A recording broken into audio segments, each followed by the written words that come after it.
नमस्ते दोस्तों। अपन पढ़ रहे थे राजस्थान की ज्योग्राफी ऑफ राजस्थान। उसके अंदर लास्ट क्लास के अंदर अपन ने मरुस्थलीय प्रदेश देखा था। भौतिक प्रदेशों के अंदर राजस्थान के जो भौतिक प्रदेश है,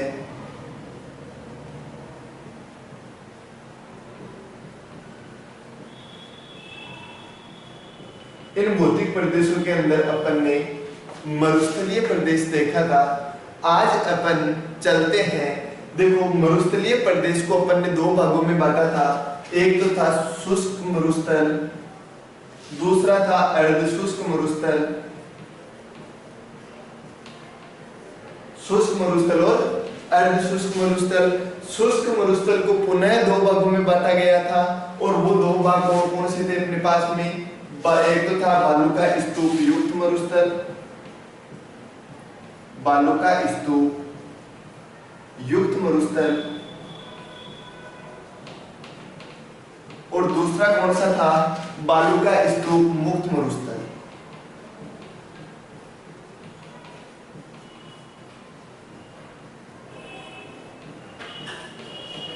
देखिएगा, इसकी अगर अपन बात करते हैं तो बालू का स्तूप युक्त मरुस्थल मैंने आपको बताया था 58.5% के अंदर बालू का स्तूप युक्त मरुस्थल फैला हुआ है।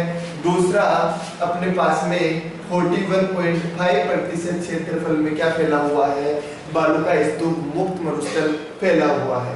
ठीक है, चलो मैं अगर बालू का स्तूप मुक्त मरुस्थल की बात करता हूं तो इसमें से ओनली एक ही क्वेश्चन उठता है दोस्तों, जो कि मैंने आपको बताया था। क्या बताया था?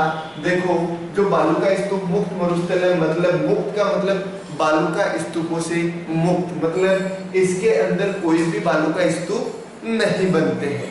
हो गई चीज क्लियर? बालू का स्तूप क्यों नहीं बनते? नहीं बनने का रीजन क्या है? नहीं बनने का रीजन ये है अपने पास में कि जो ये वाला मरुस्थल है, ये पथरीला मरुस्थल होता है। यहाँ की मिट्टी के अंदर पत्थर निकलते हैं, पत्थर पाए जाते हैं। उस कारण से जो हवाएं चलती है, उन हवाओं में मिट्टी का आसानी से कटाव नहीं हो पाता है, और कटाव नहीं होने के कारण क्या होता है अपने पास में, ये जो है वो वहां पर बालू का स्तूप नहीं बन पाते हैं। तो इसको क्या बोला जाता है दोस्तों? पथरीला मरुस्थल। क्या बोला जाता है? पथरीला मरुस्थल। क्वेश्चन ये नहीं पूछेगा आपको, अगर एग्जाम में देगा तो एग्जाम के अंदर ये क्वेश्चन नहीं आएगा, ये नाम नहीं आएगा कि पथरीला मरुस्थल कितने प्रतिशत है, या ये कोई क्वेश्चन नहीं उठता है। क्वेश्चन क्या उठता है? क्वेश्चन उठता है हम्मादा। क्वेश्चन क्या उठता है दोस्तों? हम्मादा का क्वेश्चन उठता है। हम्मादा किसको कहते हैं? ये जो पथरीला मरुस्थल पाया जाता है, इस मरुस्थल को क्या कहते हैं? हम्मादा कहा जाता है। क्या कहा जाता है? हम्मादा कहा जाता है। हो गई चीज के लिए। तो पथरीले मरुस्थल को क्या कहा जाता है अपने पास में दोस्तों? हम्मादा कहा जाता है। कोई परेशानी नहीं। चलो अपन इसके बाद में ये जो बालू का स्तूप मुक्त मरुस्थल है, ये यहीं पर अपने पास में खत्म हो जाता है। बचता कौन सा है? बालू का स्तूप युक्त मरुस्थल। देखो दोस्तों, बालू का स्तूप युक्त मरुस्थल की बात करते हैं तो इसमें कुछ प्रकार के बालू का स्तूप बनते हैं, और उन बालू का स्तूपों की अपन बात करते हैं। चलिएगा, इसको मिटा रहा हूं मैं, स्क्रीनशॉट ले लीजिएगा।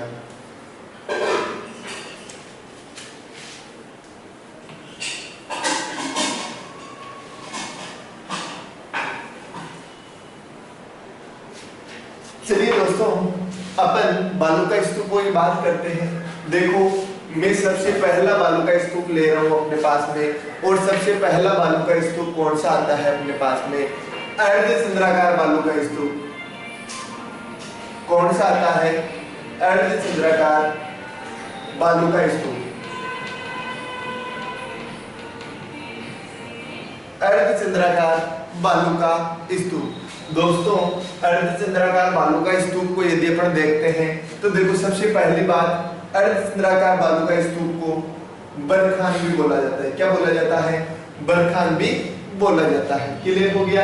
अर्धचंद्राकार, देखो नाम से पता लग रहा है कि नहीं लग रहा? कैसा हो सकता है? अर्धचंद्राकार, आधे चांद के आकार का। तो अर्धचंद्राकार मतलब चांद कैसा होता है? आधा चांद अपने पास में ऐसा ही होता है। तो इस प्रकार के जो बालू का स्तूप होते हैं उन बालू का स्तूप को क्या कहा जाता है? अर्धचंद्राकार बालू का स्तूप कहा जाता है। इनको और किस नाम से जाना जा सकता है? इनको और बरखान के नाम से जाना जा सकता है। क्वेश्चन उठता है अर्धचंद्राकार बालू का स्तूप सर्वाधिक कहाँ पाए जाते हैं? तो अर्धचंद्राकार जो बालू का स्तूप है, एक सेकेंड,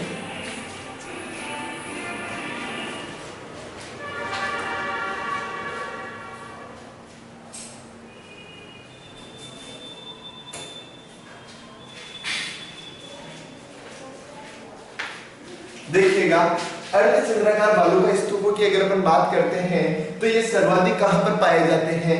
ये पाए जाते हैं शेखावाटी। कहां पर पाए जाते हैं? शेखावाटी में। दोस्तों शेखावाटी का नाम आया है तो शेखावाटी में कौन कौन से जिले आते हैं अपने पास में? शेखावाटी में 3 जिले आते हैं। एक तो आता है सीकर, दूसरा आता है चूरू और तीसरा आता है झुंझुनू। ये लीजिएगा, इस प्रकार से अपने पास में शेखावाटी क्षेत्र में 3 जिले आते हैं और अर्धचंद्राकार बालू का स्तूप को क्या कहा जाता है? बरखान भी कहा जाता है। डिजाइनिंग कैसी होती है इन स्तूपों की? इस प्रकार की डिजाइनिंग होती है। मतलब क्या हो गया इसका? मतलब ये कोई एक टीला है अपने पास में, ये एक टीला है, ठीक है। अब इस टीले के ऊपर क्या हुआ? इधर से पवनें आई, हवाएं आई तो इन्होंने क्या किया? इस मिट्टी का कटाव किया। यहाँ से इस मिट्टी का कटाव करके कहां पे डाल दिया? इसको ऊपर डाल दिया। तो ऊपर डाला तो ये डिजाइन कैसी बन गई? अपने पास में ऐसा टीला था तो इस प्रकार से अपने पास में ये कैसी बन गई? ऐसी बन गई, क्योंकि यहाँ पर मिट्टी डालती गई, यहाँ से कटाव होता गया और कई बार क्या होता है यहाँ से कटाव हो जाता है और इस प्रकार से यूं करते करते ये डिजाइन कैसी बन जाती है? आधे चांद के आकार की बन जाती है और इसको क्या कहा जाता है? अर्धचंद्राकार बालू का स्तूप कहा जाता है। सर्वाधिक कहां पर पाया जाता है? शेखावाटी में पाया जाता है। चलो दोस्तों नेक्स्ट बालू का स्तूप की अपन बात करते हैं। नेक्स्ट जो बालू का स्तूप है वो है अपने पास में समकोण बालू का स्तूप। कौन सा है दोस्तों? समकोण बालू का स्तूप। दूसरा है समकोण बालू का स्तूप।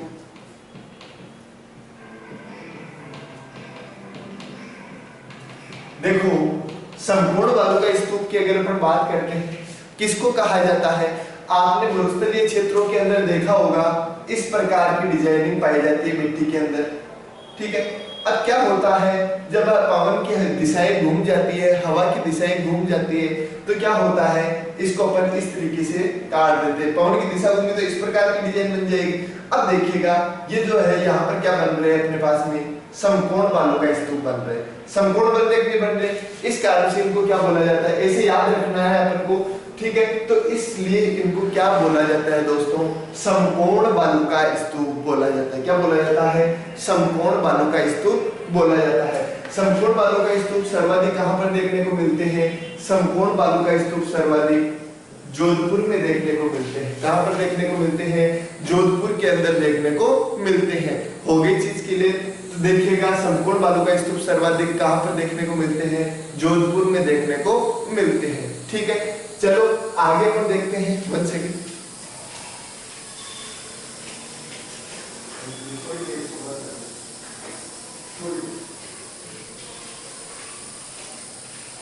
ठीक है, तो देखिएगा समकोण बालू का स्तूप, इस प्रकार के बालू का स्तूप होते हैं। सर्वाधिक कहां पर पाए जाते हैं? जोधपुर में पाए जाते हैं। कहां पर पाए जाते हैं? जोधपुर में। वैसे अपना जोधपुर जो जिला है वो एक ऐसा जिला है जहां पर सभी प्रकार के बालू का स्तूप पाए जाते हैं। क्वेश्चन यदि आपको पूछ दिया जाए कि सभी प्रकार के बालू का स्तूप कहां पर पाए जाते हैं तो सभी प्रकार के बालू का स्तूप कहां पाए जाते हैं दोस्तों? जोधपुर के अंदर पाए जाते हैं, ठीक है। अब देखो समकोण बालू का स्तूप है, इनको और किस नाम से जाना जाता है? इनको और अनुप्रस्थ बालू का स्तूपों के नाम से भी जाना जाता है। अनुप्रस्थ बालू का स्तूप, ठीक है। वापस देख लीजिएगा समकोण बालू का स्तूप, इस प्रकार की डिजाइनिंग होती है इसकी। कहां पर पाए जाते हैं? सर्वाधिक जोधपुर में पाए जाते हैं और इनको क्या कहा जाता है? अनुप्रस्थ बालू का स्तूप भी कहा जाता है। चलो दोस्तों तीसरे बालू का स्तूप की ओर चलते हैं अपन।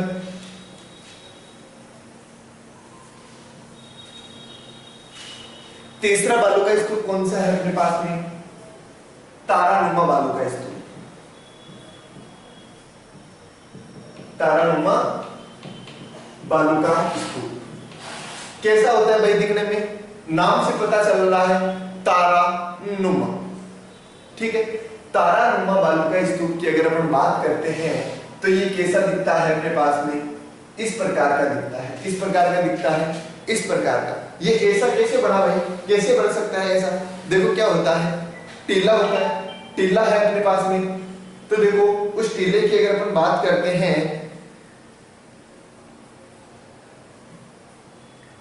उस टीले की अगर अपन बात करते हैं तो देखिएगा ये अपने पास में टीला था मान लीजिएगा, ठीक है, मिट्टी का टीला है। हवाएं चलने लगी, इधर से हवा चली, यहाँ से गड्ढा पड़ गया तो यहाँ पर अपने पास में यहाँ से मिट्टी उठी और कहाँ पर गिर गई? बीच में। इधर से हवा चली तो मिट्टी कहाँ पर गिर गई? यहाँ से उठ गिर गई बीच में। तो इस तरीके से देखिएगा, इधर देखो, इधर से पवन चल रही थी, इधर से हवाएं चल रही थी, तो यहाँ की जो मिट्टी थी उसको उठा करके कहाँ डाल दिया? बीच में डाल दिया। पवन की दिशा घूम गई, इधर से चलने लग गई, तो यहाँ की जो मिट्टी थी उसको उठा करके कहाँ डाल दिया? यहाँ डाल दिया।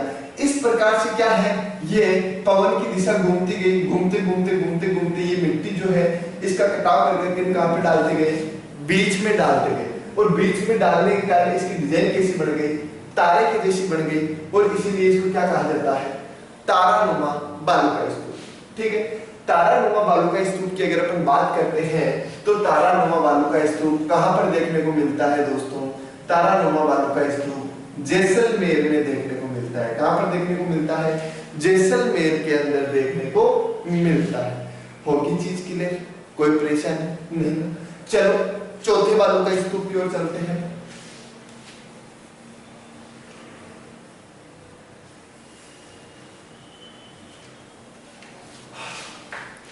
चौथा जो बालू का स्तूप है वो अपने पास में है समानांतर बालू का स्तूप।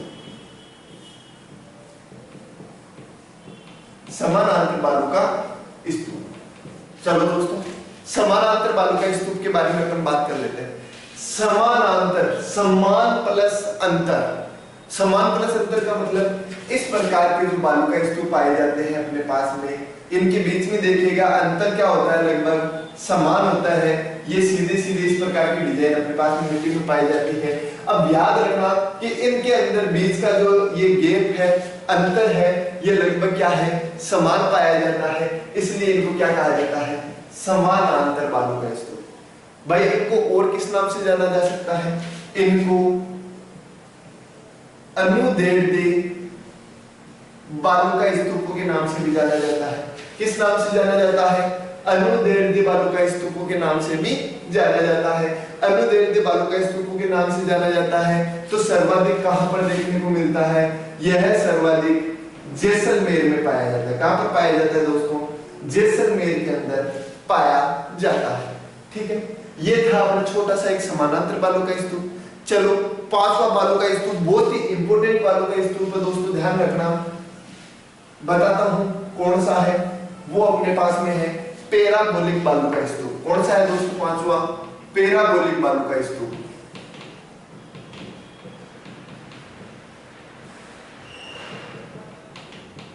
पैराबोलिक बालू का स्तूप। देखो पैराबोलिक बालू का स्तूप की अगर हम बात करते हैं तो जो पैराबोलिक बालू का स्तूप है, इस पैराबोलिक बालू का स्तूप के अंदर क्या होता है कि ये जो पैराबोलिक बालू का स्तूप है, सबसे पहली चीज कैसा दिखता है? अपने पास में बरखान कैसा बनता था? इस प्रकार का बताया था मैंने, ठीक है। अब देखिएगा जस्ट इसके विपरीत बनने वाले बालू का स्तूप, कौन सी? जस्ट इसके विपरीत बनने वाले बालू का स्तूप क्या कहलाते हैं? पैराबोलिक बालू का स्तूप, ठीक है। दिखने में कैसे दिखते हैं भाई? महिलाओं के बालों पे लगने वाले क्लिप देखे हैं आपने? उन महिलाओं के बालों पे लगने वाले क्लिप के समान ये दिखाई देते हैं। लिख देता हूं, महिलाओं के बालों के क्लिप के समान। महिलाओं के बालों के क्लिप के समान ये अपन को दिखाई देते हैं। चीज क्लियर है अपने पास में? चलो आगे अपन बात करते हैं तो देखो दोस्तों, महिलाओं के बालों के क्लिप के समान तो दिखाई देंगे, कोई परेशानी वाली बात नहीं है। बरखान के विपरीत बढ़ गए, कोई परेशानी वाली बात नहीं। लेकिन बात आती है कि ये पाया कहाँ जाता है, तो ये राजस्थान के सभी मरुस्थलीय जिलों में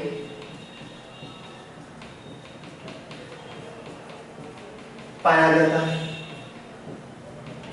राजस्थान के सभी मरुस्थलीय जिलों के अंदर ये बालू का स्तूप अपने पास में पाया जाता है। भाई सीधी सी बात है, राजस्थान के सभी मरुस्थलीय जिलों में पाया जाएगा तो इम्पोर्टेंट तो है। अब अगर क्वेश्चन आपको पूछ लिया जाए कि सर्वाधिक राजस्थान में सर्वाधिक पाया जाने वाला बालू का स्तूप कौन सा है, तो देखो दोस्तों, राजस्थान के सभी जिलों में पाया जाता है, तो सर्वाधिक पाया जाने वाला बालू का स्तूप भी कौन सा होगा, यही होगा, सर्वाधिक पाया जाने वाला बालू का स्तूप।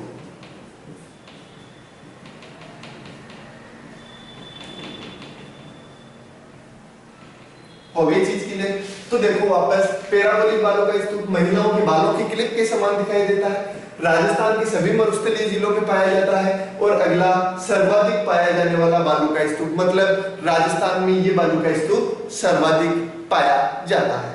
ठीक है, कोई परेशानी नहीं। चलो आगे पर बात करते हैं। एक और बालू का स्तूप है अपने पास में, एक और बालू का स्तूप कौन सा है, ध्यान रखना, पैराबोलिक बालू का स्तूप बहुत ही इंपॉर्टेंट है, बहुत बार क्वेश्चन पूछे जाते हैं इस बालू का स्तूप से।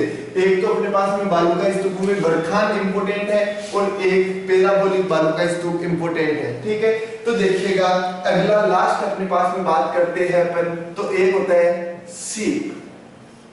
सीप की अगर अपन बात करते हैं तो देखो दोस्तों, सीप का मतलब क्या होता है, सीप कैसा दिखाई देता है, यह भी एक बालू का स्तूप है। यह अपने पास में क्या होता है, बरखान है, अर्धचंद्राकार बालू का स्तूप। ठीक है, अब क्या होता है, जब पवन की दिशा घूम जाती है, पवन की दिशा घूम जाती है, मान लीजिएगा इधर से पवन आने लग गई, अब यहाँ से ये क्या करेगी, मिट्टी का कटाव करेगी, यहाँ से मिट्टी का कटाव करेगी, तो ये बालू का स्तूप कैसा बन जाएगा, ऐसा बन जाएगा। तो इसकी एक भुजा क्या हो गई, आगे की ओर निकल गई, और जिन बालू का स्तूपों की ये एक भुजा आगे निकल जाती है वो क्या कहलाते हैं, सीप कहलाते हैं। तो सीधी सी इसकी परिभाषा क्या हो गई कि बरखान की जब पवन की दिशा घूमने के कारण एक भुजा आगे की ओर निकल आती है तो उसको क्या कहा जाता है, सीप कहा जाता है। भाई सीप सर्वाधिक कहां पर पाया जाता है, सीप सर्वाधिक शेखावाटी में पाया जाता है। कहां पर पाया जाता है, सीप सर्वाधिक शेखावाटी क्षेत्र के अंदर अपन को देखने को मिलता है। होगी चीज के लिए। ये तो थी अपने बालू का स्तूपों के बारे में चर्चा। आगे देखो एक नोट पॉइंट लगा करके आप लिख लीजिएगा, एक बहुत ही इंपॉर्टेंट चीज आती है, और वो क्या आती है, वो अपने पास में ये आती है कि पेड़मान,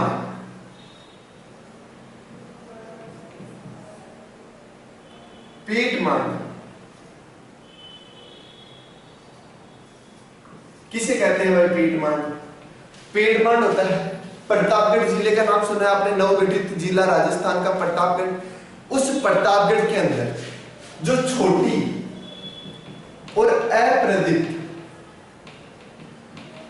छोटी और अप्रदीप्त, अप्रदीप्त का मतलब क्या होता है, जो दूर से दिखाई नहीं देती है। तो छोटी और अप्रदीप्त जो पहाड़ियां पाई जाती है, उन छोटी और अप्रदीप्त पहाड़ियों को क्या कहा जाता है, पेड़मान कहा जाता है। बहुत ही इंपॉर्टेंट क्वेश्चन है, इंपॉर्टेंट लगा लीजिएगा। सीधा सीधा क्वेश्चन उठता है कि प्रतापगढ़ में पाई जाने वाली छोटी एवं अप्रदीप्त पहाड़ियों को कहा जाता है, क्या कहा जाता है, पेड़मान कहा जाता है। ठीक है, अब देखिएगा सर्वाधिक बालू का स्तूप, सर्वाधिक बालू का स्तूप राजस्थान में सर्वाधिक बालू का स्तूप कौन से पाए जाते हैं दोस्तों, पैराबोलिक, पैराबोलिक बालू का स्तूप राजस्थान में सर्वाधिक पाए जाते हैं। ये नोट पॉइंट लगा करके लिख लीजिएगा। दूसरा क्या आता है, सभी प्रकार के बालू का स्तूप,